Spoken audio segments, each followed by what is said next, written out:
Well, quite possibly only one more, because, I mean, assuming all the allegations are true, he's pushed his luck pretty far already.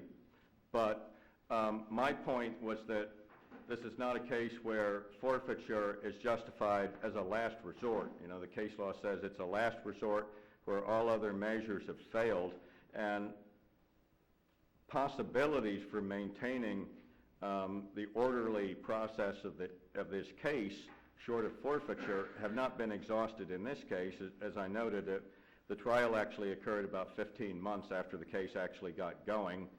He was in jail for a while in another county before he actually had first appearance and an attorney in this case. So really, once he actually had an attorney, something was happening. The case had not languished very long.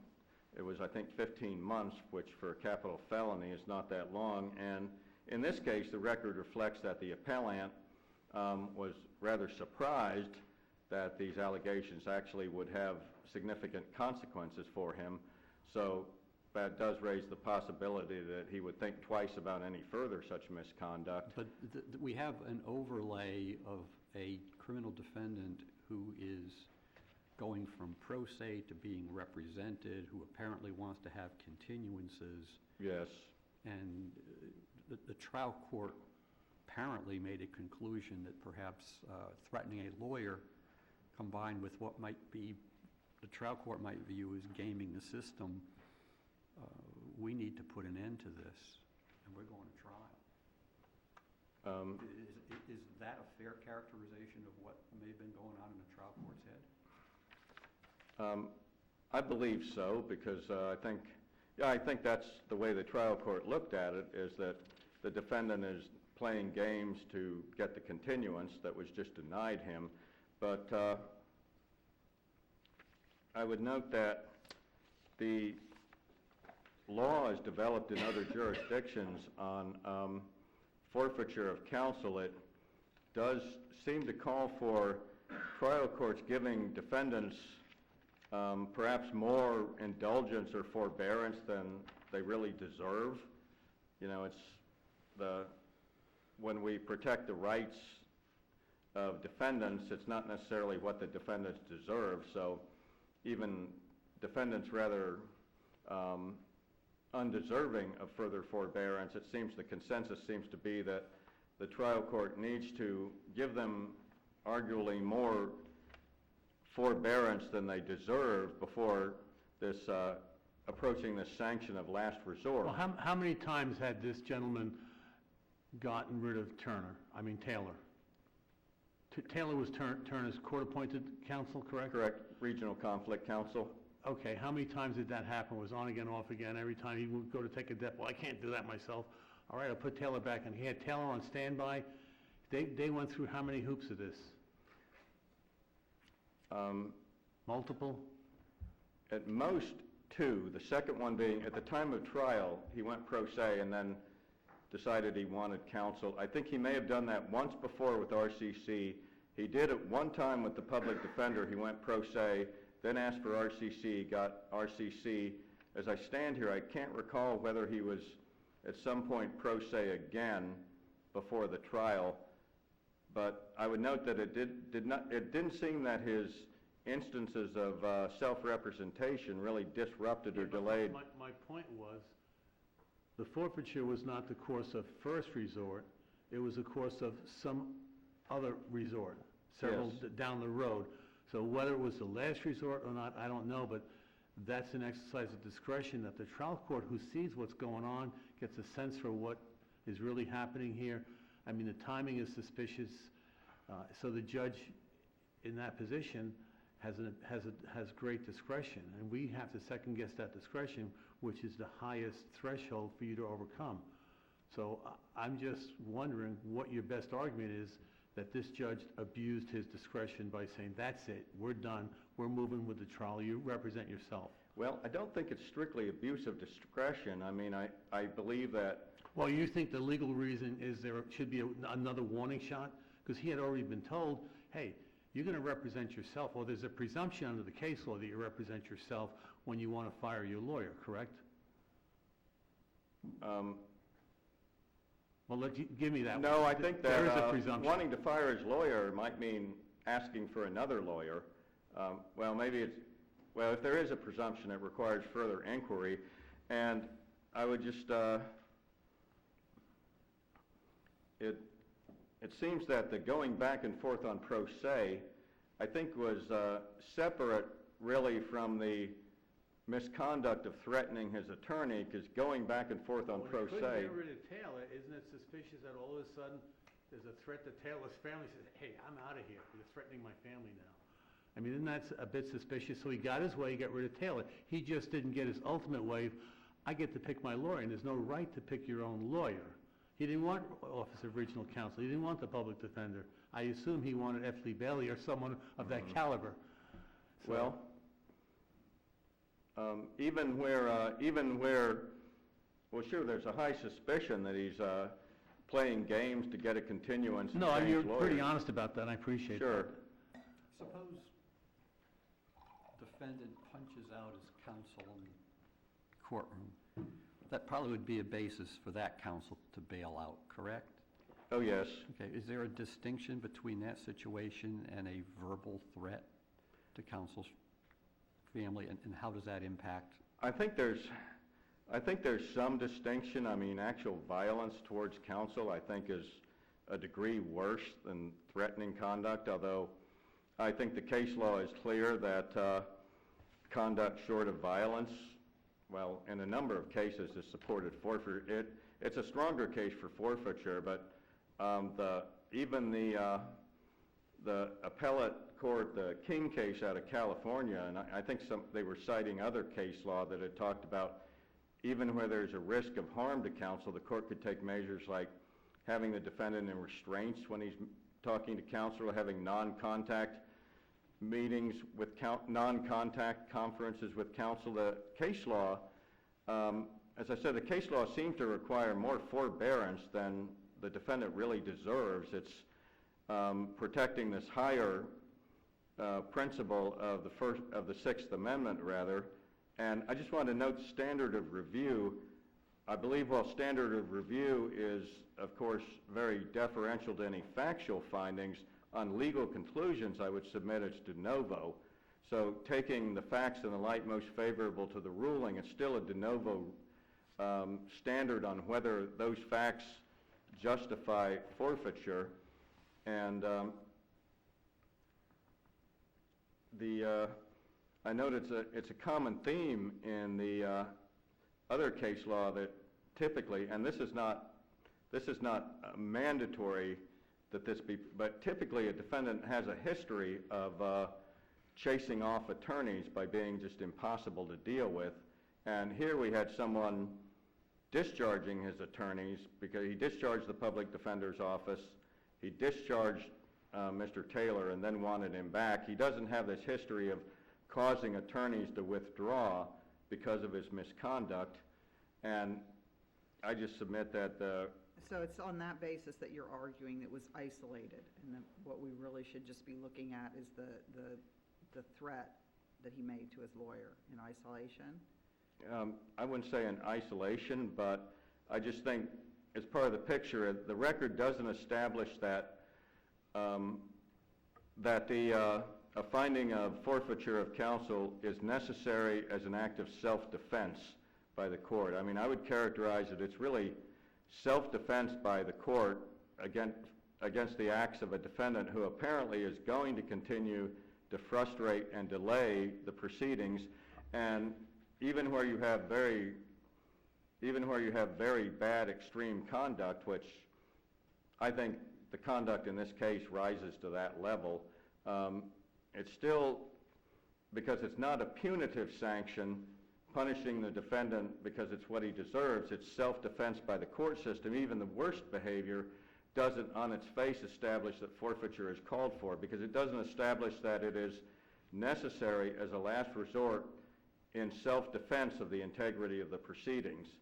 It doesn't foreclose a reasonable possibility that this defendant might think twice about his behavior once he's a little more enlightened about the consequences. You don't have a continuing pattern. I notice in some of the other cases, you had people who went through several attorneys, and they're actually, I mean, their attorneys are withdrawing because of the defendant's egregious misconduct, and he's actually warned along the way that he's getting close to the end of his attorneys.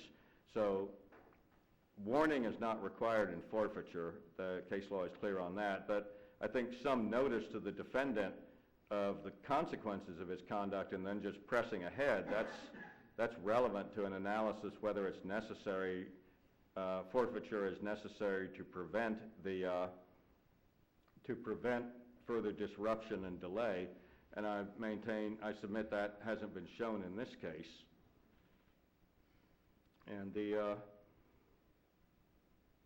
And I would note that, you know, upholding this very high standard for finding forfeiture, it doesn't impose undue burden on trial courts, because this issue seems to arise pretty infrequently because while defendants are often difficult and disruptive, this behavior giving rise to consideration of forfeiture comes up pretty rarely, so it doesn't arise that often, and so it's a somewhat modest burden. I note in the context of Ferretta hearings and Nelson hearings, the appellate courts, as they're reversing, sometimes sympathetically note the burden that these requirements can place on trial courts trying to move along with difficult defendants, and yet they have to, you know, you might say it, part of the job, they have to, you know, deal with it in accordance with constitutional requirements. So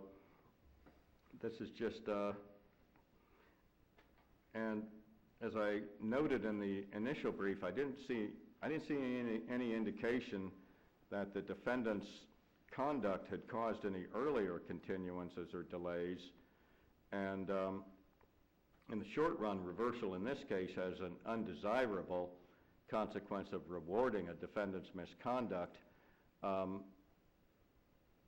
In the bigger picture, well, it's worth it because it upholds the standards that have been set out in a number of other cases. The insistence that forfeiture of counsel be reserved for as a last resort where it's truly necessary, not just the most aggravated of cases, but where these cases are so aggravated that it's clear that no measure short of forfeiture will suffice to defend the process from the defendant's conduct. And then a simpler way to reverse the conviction would be on the procedural ground that the trial court did not adequately comply with evidentiary requirements, because there actually was belatedly a question of fact on whether the defendant had actually made the threats that were attributed. I thought he admitted it. Well, he arguably, I mean, he essentially admitted it and then changed his story when he found out that it was going to cost him forfeiture. It's an incredible story he told. It was, but and the trial court... Can the trial court, in making its decision, consider that excuse that he came up? Well, yes, the trial court can consider that and reject it out of hand as inconsistent with what defense counsel said. And certainly if the evidentiary requirements were followed, the trial court has ample reason to conclude that the alleged misconduct happened. Well, Mr. Turner, at that point, is really on his own, arguing this conflict that he has with his lawyers, but do I still have to have some objection to making a decision without taking testimony under oath? Sort of a preservation question, I guess. I would say that it doesn't have to be preserved. Well, the court shouldn't require preservation because the defendant in that instance is not getting any assistance from counsel, so he doesn't know how to preserve issues. And this doesn't come up a lot in the case law that I saw. In fact, I don't know that it comes up at all, any issue of whether the defendant on his own adequately preserved evidentiary issues, but that's not something a defendant would know how to do. And I know there's also been statements in the case law. Sir, I hate to interrupt you, but I wanted to let you know you're at 15 minutes. Oh, And thank you. You can use your time how you like. All right, well, to briefly finish up on that point, I would submit it's fundamental error to not comply with evidentiary requirements because of the nature of the right at issue, and also to require preservation from a defendant who is on his own, and consideration of that matter would simply cover up too much error because defendants won't know how to preserve it. And in the case law, the court doesn't really discuss it, but seems to accept that the defendant was not obligated to know the evidentiary fine points and say the right words. They go ahead and consider it. All right, thank you. Thank you.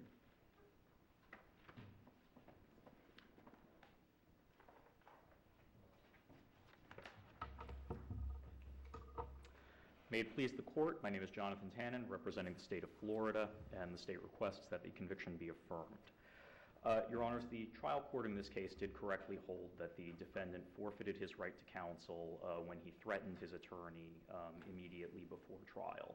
Was that done in open court, or he whispered that to his attorney, I'm going to kill your family if you don't win? It appears to have been said in a private conversation between the As an defendant, in a side conversation, and then the trial attorney brought it to the attention of the court and advised the court what the defendant had said to him, that the defendant had threatened his attorney, that he had threatened his family. The defendant never withdrew the threat, never admitted to actually making a threat.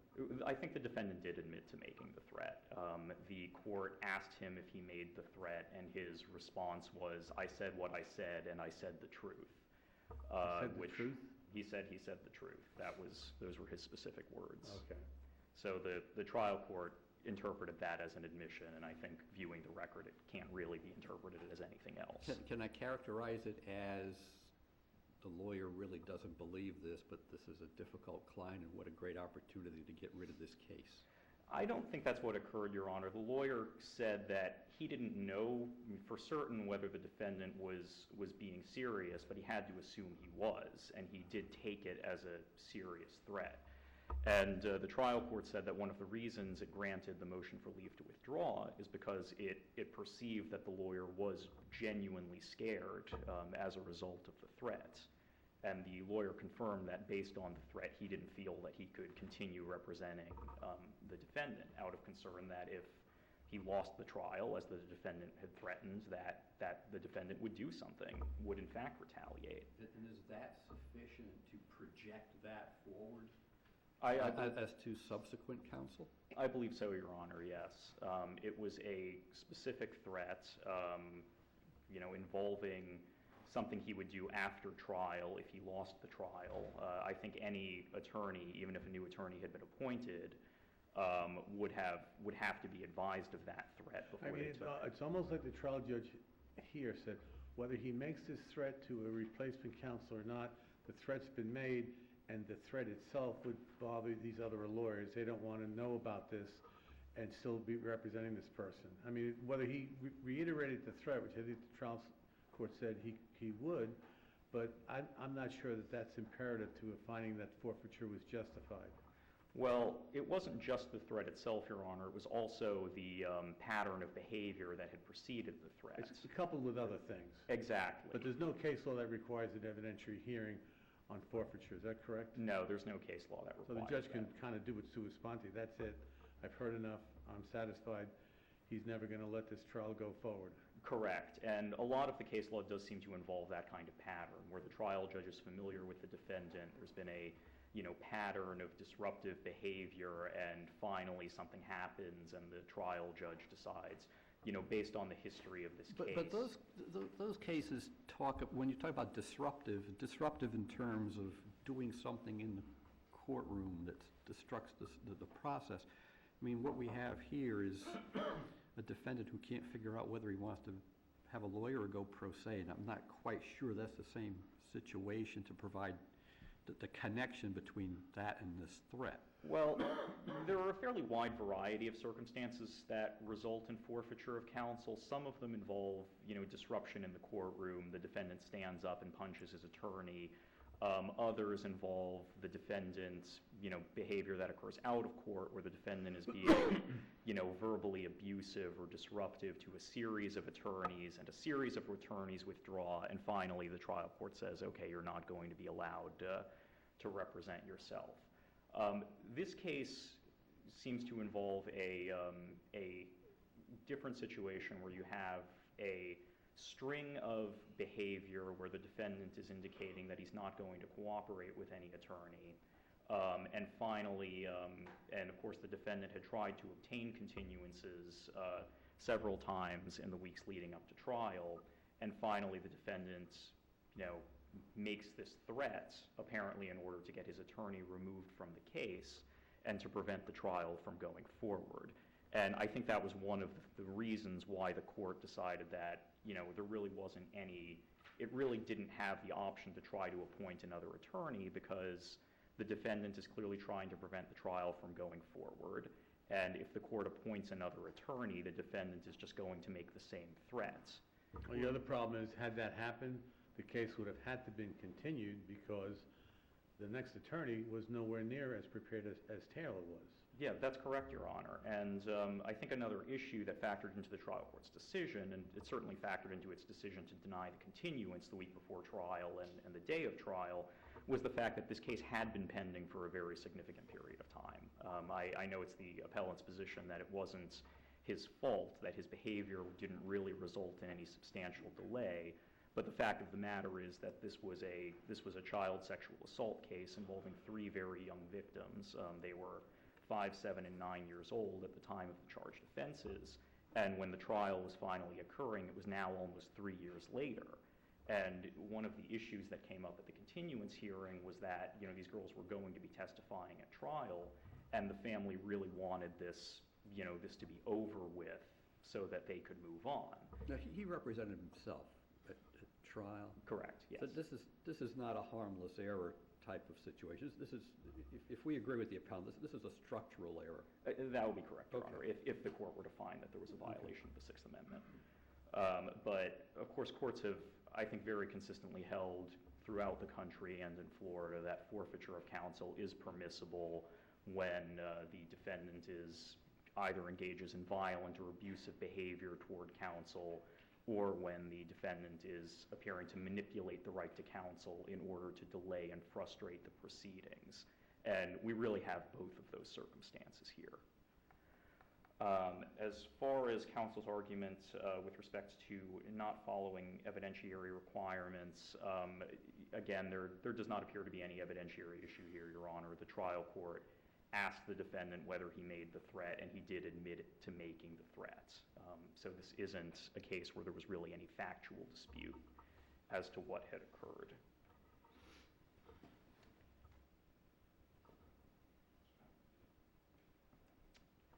If the court has no further questions, I will request that the conviction be affirmed and rely on the answer brief for any further points. Thank you. Thank you. Yes. Well, note that regarding any assessment that he's going to have problems with any future attorney, that's entirely speculative, and Well, but wait a second. Discretion and speculation are a fine line separating the two. We have an experienced trial judge here, as things Charles Roberts, been through probably hundreds of these cases. He pulled the trigger on a decision that he has discretion to pull based upon past behavior. It wasn't just spur of the moment based upon speculation. I grant you, no one can predict with absolute certainty that this is going to reoccur, but you make a calculated guess when you're making decisions on the fly. So me personally, it seems to me we are required to defer to the trial judge's sense of what is best for that proceeding and what might happen in the future. So I don't think we can undercut his reason as simply being speculative, with all due respect.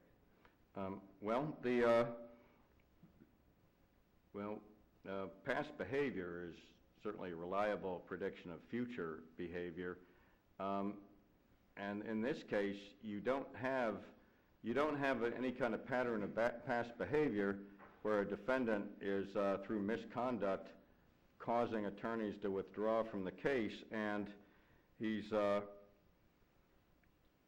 he seemed, now that he's been enlightened about the forfeiture consequences of wrongdoing towards an attorney, But isn't that speculative in reverse? Let's say we advise him, hey, buddy, you do this again, you're never gonna get another lawyer, you're gonna do your own case yourself. Isn't that speculative on our part that he would therefore tote the line and not disrupt the proceedings? well, I would say it's more a factor in concluding that you cannot reliably predict that he's going to continue causing problems for future attorneys. And going back to the cases that, the various other cases addressing that, it's not essential to have a pattern of several attorneys withdrawing, but it is pretty relevant, and it tends to be a recurring pattern, or a recurring factor in those cases. And as I said, I think the requirements for the last resort of forfeiture actually do require more patience and forbearance than a defendant necessarily deserves, this rather unsympathetic Do you defendant. agree that there's no case that requires an evidentiary hearing before forfeiting your lawyer can occur? No, I would not necessarily agree with that, because, I mean, an evidentiary hearing can be pretty short and informal.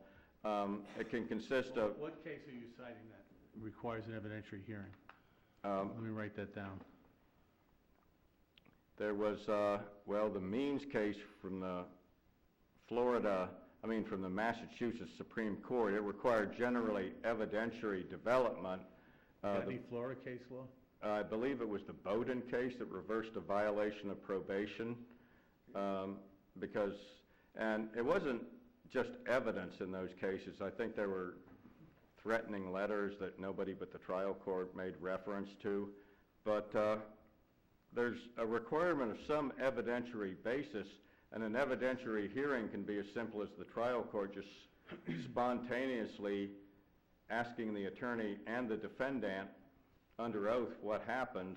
You know, you don't necessarily have have to have the formalities of a full suppression hearing. Wouldn't this gentleman have had a Fifth Amendment right to remain silent before he would be required to incriminate himself under oath that he made this threat? Isn't that a felony? I'm just saying, thinking it forward, if we did all that, as opposed to an on-the-fly impromptu inquiry, which might constitute some sort of an evidentiary opportunity for a further hearing. Well, yes, he actually could exercise his Fifth Amendment right, and then the trial court would at least hear from trial counsel, defense counsel, and under oath. And I noted in my brief, there's case law saying that unsworn statements of counsel... Not evidence. So I think at a minimum, you need the only witness to be under oath. But that situation is the lawyer making argument in a jury trial. That's not evidence, of course not, but this involves a situation between a threat from his client to him. Yes.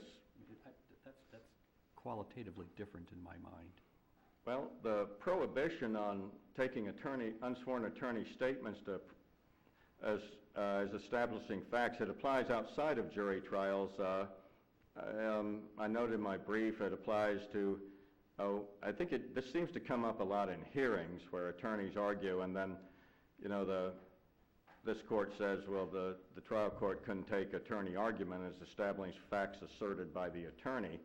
And so the defect there was the attorney was not under oath. And I believe there's some case law that I referenced stating that, given the seriousness of the issue here, the significance of the right under review, that you have to comply with some minimum requirements. And I think it would be a little incongruous to say that, Sir, I'm sorry, but you need to wrap up. You're at the end of your time. Okay. Thank you. Well, in other cases, like a hearing in a civil case, you can't take argument as evidence. That would apply with even more force in a case where such interests as this are at stake. Thank you. Thank you both.